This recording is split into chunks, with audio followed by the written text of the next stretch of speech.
সকালবেলার হাজারটা কাজ কমপ্লিট করে স্নান পুজো কমপ্লিট করে কিন্তু পুজোটাও করে নিলাম। সো হ্যালো এভরিওয়ান, আমি সোমা। আমার নতুন আরেকটি ভিডিওতে তোমাদের অনেক অনেক ওয়েলকাম। আশা করি সবাই ভালো আছো, সুস্থ আছো। তো সকাল কিন্তু ঘুরিতে এখন 9টার উপরেই বাজে, আর শাশুড়ি মা আজকে রুটিগুলি বানাইয়া দিচ্ছিল, এর লিগে আমার একটু হেল্প হয়ে গেছে। আর আগের দিনের মাংস হয়ে গেছে, তো এটা দিয়ে কিন্তু আমরা টিফিনটা সেরা নেব। আর যেহেতু শাশুড়ি মা মাংসটা তেমন খায় না, এর লিগে শাশুড়ি মার লিগে কিন্তু আবার চা বানাইয়া নিলাম। তো সবাই মিল্লা খাওয়া দাওয়া কমপ্লিট। এরপরে দেখো ভাত রান্নার লিগে জলটা কিন্তু বসায় দেওয়া হয়েছে। তো জলটা মোটামুটি গরম হয়ে গেছে, এখন আমি চালটা দিয়ে কিন্তু জলটাতে দিয়ে দেবো। এরপর কিন্তু রান্নার লিগে সমস্ত কিছু আবার রেডি করে নিতে হইব এর ফাঁকে ফাঁকে। তো দেখো এখানে কিন্তু আমার চালটা দেওয়া হয়ে গেছে, আর এদিকে রসুন আর মরিচ নিয়ে নিলাম। আর কিল্লিগা নিলাম, দেখতে হইলে তো পুরোটা ভিডিওর সাথে তোমরা দেখতে পাবো। আমার আজকে একটা ফেভারিট তরকারি রান্না করতেছি। তো এখানে দেখো ভাতটা কিন্তু এখন ফুটটা উঠছে, কিছুক্ষণ পরে কিন্তু আমি নামাইয়া নেবো। আর এখানে আছে রসুন, কাঁচা লঙ্কা, পেঁয়াজ, এরপরে দিয়া শীতল, সব কিছু দিয়ে কিন্তু আজকে কী দিয়ে হইতেছে তো বুঝতে পারতেছো, লতি দিয়ে। আমার ফেভারিট সবজি, মানে খুবই ভালো লাগে। অ্যালার্জির একটু প্রবলেম আছে, তারপরেও আমি খাই আনি কিন্তু।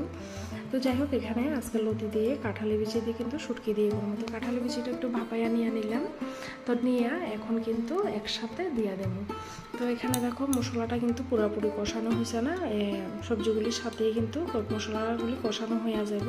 আর এরপরে দিয়ে দিলাম পরিমাণ মতো লবণ। তো লবণটা দিয়ে বেশ কিছুক্ষণ কিন্তু আমি নাড়াচাড়া করবো, মশলাটা যাতে তোমার লতি আর কাঁঠালি বিচি এগুলি গায়ে লাগা যায়।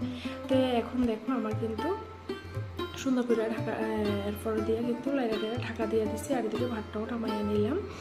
আর এখানে ফ্রিজ থেকে মাছগুলি বাইর করে নিলাম, যেহেতু কালকে রাত্রে বড়ে মাছ ধরছিল। তো এখানে এখন নুন আর হলুদ দিয়ে কিন্তু মাছগুলি ভাজি করে নেব।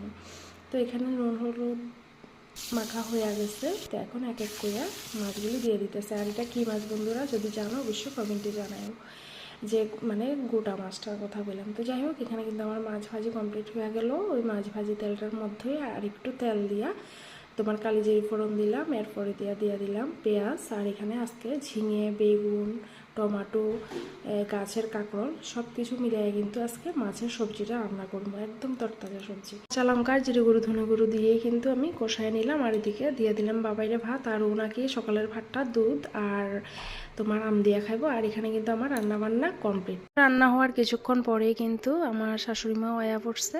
তো সবাই মিলে এখন খাওয়া দাওয়া করে নিতেছি। তো তোমাদের কাছে কেমন লাগছে ব্লগটা অবশ্যই জানিও, ভালো লাগলে লাইক কমেন্ট শেয়ার করতে ভুলো না।